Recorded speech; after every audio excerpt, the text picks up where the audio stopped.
bold, brash, and wealthy. Use it to get myself wealthy. Hey, there's a concept that works. 20 million other white rappers emerge, but no matter how many fish in the sea, it'll be so empty without me. Like up top of me, so everybody just follow me, cause we need a little controversy, cause it feels so empty without me. I said, like up top of me, so everybody just follow me, cause we need a little controversy. You know what that means? Pussy. So everybody just follow me, cause we need a little controversy, cause it feels so empty without me. Ever felt stuck in a dead-end job, dreaming of gold while drowning in bills? Conor McGregor, the notorious one, went from plumbing pipes to popping bottles of champagne on yachts. Want to know how?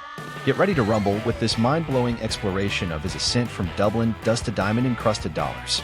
This ain't your granny's motivational speech. Forget dream big. Think punch bigger. We're cracking the McGregor code, dissecting his trash-talking tactics, his iron-willed hustle, and the psychological warfare that turned doubters into confetti. You'll witness the birth of a legend, from street brawler to billion-dollar brand, leaving a trail of knockouts and controversy in his wake. But hold on, this ain't just about violence. This is about strategy, baby. We're unlocking the secrets of the Mystic Max success formula. From the whiskey empire to the fashion game, watch McGregor Midas turn everything he touches into gold. He didn't just climb the ladder, he built a damn rocket and blasted off. Yeah, I don't just knock them out, I picked around, John. Yeah, I said this, I'm sure you're probably all thinking in your head, this guy is talking absolute dribble. He's not gonna do what he says he's gonna do. You're probably all sitting there thinking that. But now here we are again, and I done what I said I was gonna do. I feed off this, I love this stuff. This is what gives me energy. Saying I'm gonna do something. Putting it out there for the world to see, and then going out and doing it. There's no better feeling in the world than that, and it's as easy as that. Say what you're gonna do, and go and do it. I knew I was going to be the person to bring martial arts to the public eye, and now it's happening. You know what I mean? There's two things I've learned from these past 7 months. Number one is that hard work pays off, and number two is that dreams come true, and that's what's happening. It's a beautiful feeling when preparation meets opportunity. You know, nothing is impossible. You know what I mean? You can achieve anything. I'm going to continue going on this journey, and if the title shot is next, I will take it. If not, at the end of the day, I already feel like that is mine. I already feel like that belt is mine. So eventually, one by one, I will get every single one of them until there is no one left, and then I will decide what to do from there. But the belt is already mine, I feel. Ready to unleash your inner notorious? This ain't for the faint of heart. This is for those who crave the spotlight, who hear the roar of the crowd in their veins, who are ready to turn their hustle into a hurricane. So buckle up, Buttercup, cause this ain't just a video, it's a goddamn training montage for life. But remember, with great power comes great responsibility. Use the McGregor mindset for good, not goons. So, are you ready to brawl for your dreams? Set a time to train at that time. Set a time to go to sleep at that time. Set a time to get up at that time. Don't tell yourself you need to do something and then don't do it. That's what I was talking about with Ariel. I knew in my head I was saying, get up at this time. I didn't get up at that time.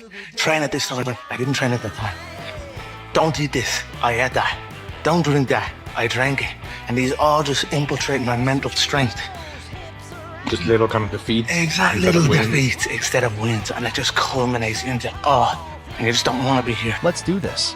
Forget rags to riches. This is cobblestones to champagne showers. Buckle up. We're diving into the notorious one's gutter glam rise, a story paved with more cracks than a Roman arena floor. Conor McGregor. The name alone is a left hook to the senses. But before the gold chains and Gucci suits, there was sweat, doubt, and the sting of countless rejections. Imagine a scrawny kid from Dublin's Crumlin, grappling with poverty in a dead-end plumbing gig. Training by day, brawling by night, dreaming of emerald glory instead of block drains. His early career was a bar brawl symphony. Losses piled up like dirty dishes, critics called him delusional, and sponsors avoided him like the plague. Already? You're the featherweight champion already? Of course, I see myself as the champ from day one. Before I even started training, I always saw myself as the champ. That's how I see myself. I visualize myself already there. I visualize everything. I visualize this conversation. I visualize the walkout. I visualize everything going on. I know I have shots picked out that I'm going to throw in this fight in 5 weeks. You know what I mean? I've seen everything in my head, and now it's going to happen. You see it in your head, you're going to see it before your eyes. That's what I say. Excellence is not a skill. Excellence is an attitude. You know what I mean? It's all in your head. You know, you tell yourself you are what you are, whatever you tell yourself. You know what I mean? And I'm telling myself I'm the two-weight champ. You know what I mean? That's that. You know what they say, when you see in your head. Who says that? When someone says when you see in your head, you're gonna see it before your eyes, and that's what happened. I hope that inspires people to get out and chase what they're chasing. You know what I mean? And get after it. Have fun, man. You know what I mean? I don't give a fuck. I'm just here to have fun. You know what I mean? And when you have a love for life, it's contagious. You know what I mean? And it just attracts good stuff and attracts good things to you. And has been working for me so far. So I'm just gonna keep going, keep having fun, and just keep doing what I'm doing. You know what I mean? Nothing changes for me, and just keep doing what I'm doing. Remember that iconic trash talk? Yeah, back then it was met with eye rolls, not roars. Think Rocky Balboa before Mickey, all grit and no glitter. But the Notorious wasn't built to break. He channeled his doubters' jeers into fuel, his failures into fire. He trained like a demon-possessed, honed his striking like a sculptor with a chisel, and turned his mouth into a psychological weapon. Remember that Aldo KO? Yeah, that was a mic drop heard around the world. Then came the UFC. The bright lights, the global stage, and a hunger more ferocious than any lion. McGregor swaggered in, a whirlwind of trash talk and thunderous knockouts. He conquered weight classes, shattered records, and left a trail of fallen champ. Victory was a middle finger to his past. Every payday a diamond-encrusted told you so. But the climb wasn't without its stumbles. Controversy swirled like Dublin fog, legal troubles threatened to dim his shine, and personal demons whispered in his ear. The fall from grace was as spectacular as his rise, a cautionary tale etched in headlines and courtroom pronouncements. Yet, here's the twist. The Notorious wasn't finished. He clawed his way back, not just from the legal abyss, but from the depths of self-doubt. He rebuilt his body, his mind, his legacy. And he's back, the fire rekindled, the hunger still gnawing. Social media ain't just for selfies, it's a goldmine for the Notorious. Endorsement deals rain down like confetti, from Monster Energy to Burger King. Conor's face is plastered everywhere, each like a mini McGregor empire in your pocket. If you want to take it out from him, you know what I mean, you should rock up suit, shirt, tied up to the thing, proper microphone. That's a piece of shit. That's also a piece of shit. You know what I mean? Rock up like you mean it. You know what I mean? Act and you will become. Even fake it like, you know what I mean? Like you're like the Irish Ariel Helwani. You know what I mean? If you're like the Irish Ariel Helwani, you could say. You know what I mean? He wears. What does Ariel be rocking at the events? Slick. You know what I mean? Looking slick, big nose going on. And let's not forget the pay-per-view bonanza. Every McGregor fight is a blockbuster, with fans shelling out millions just to see him unleash his fury. Conor McGregor's story isn't just about fighting. It's about resilience, about defying the odds, about turning doubters into confetti. It's a testament to the power of belief, the audacity of ambition, and the unwavering Irish spirit that says, I'll show you. So, the next time you face a setback, remember the Dublin Dynamite. Remember the kid who rose from the gutter, the fighter who danced with demons, the champion who rewrote his own destiny, and unleashed the Notorious within you. Go out there and punch your way to your own damn glory. Unleash the Notorious within you. Go out there and punch your way to your own damn glory. But remember, with great power comes great responsibility. Use the McGregor hustle for good, not goons. Be the champion of your own dreams, not a brawler in someone else's nightmare. Now, go out there and make your own legend. Conor. Yeah. Over here. Where? Right here. Yeah. How are you, sir? How are you? Good. Congratulations. Thank you. I was asking you on Thursday about his right hand. Yeah. Can I tell you what you told me? I said his right hand would get him into trouble. That's the shot I predicted. I said he'd overload on his right hand. I said I'd slip. I said I'd bang the left hook. And that's what happened. Word for word, you said, I felt when we stared down, I felt his right hand was twitching, which was a subtle tell for me. He is ready to unload that right hand, and I feel that could be a downfall for him. If he lets that right hand go, I will not be there. I simply enter the way I enter, and that is enough. They either overextend or they shrink away, but either way it is not good for them. I will create traps and dead space inside that octagon, and I will walk him into that dead space, but all of a sudden he will be in danger. How do you do that? How do you predict these? If you can see it here, and you have the courage enough to speak it, it will happen. So I see these shots, I see these sequences, and I don't shy away from them. A lot of times people believe in certain things, but they keep to themselves. They don't put it out there. You truly believe in it. If you become vocal with it, you are creating that law of attraction, and it will become reality. I knew he would overextend, and I knew I'd catch him. So, Mystic Max. I done everything I said I was gonna do. I was laughed at.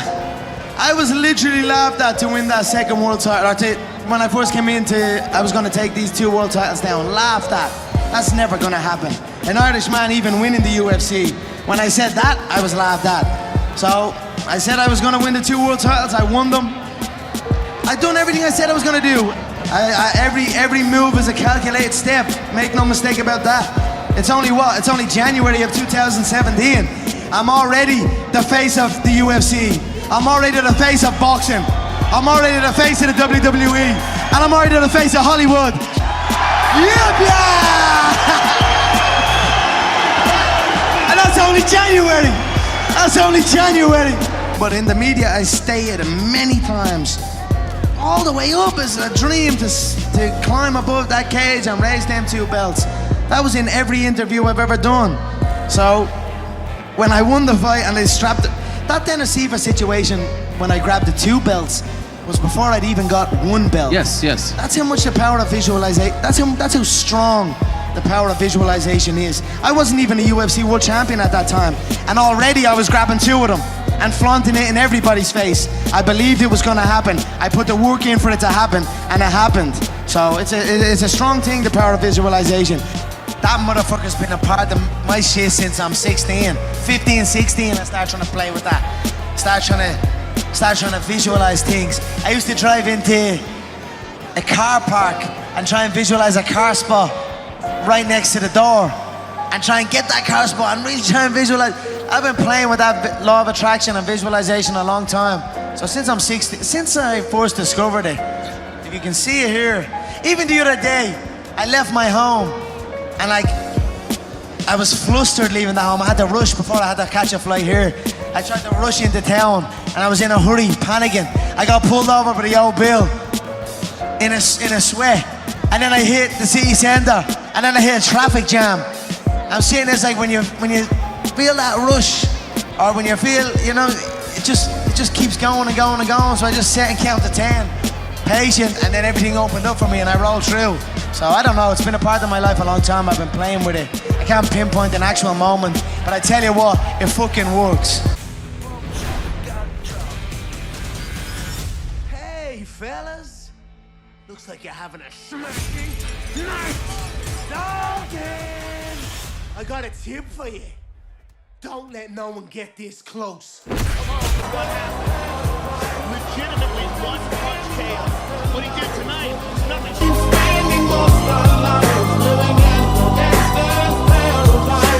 Power and the money, money and the power.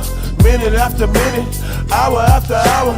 Everybody's running, but half of them ain't looking what's going on in the kitchen. But it's me, I guess that's why I know my life is out of luck, fool.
This guy TKOs people. When I knock people out, they don't move. They're not, who the is that guy? Who the is that?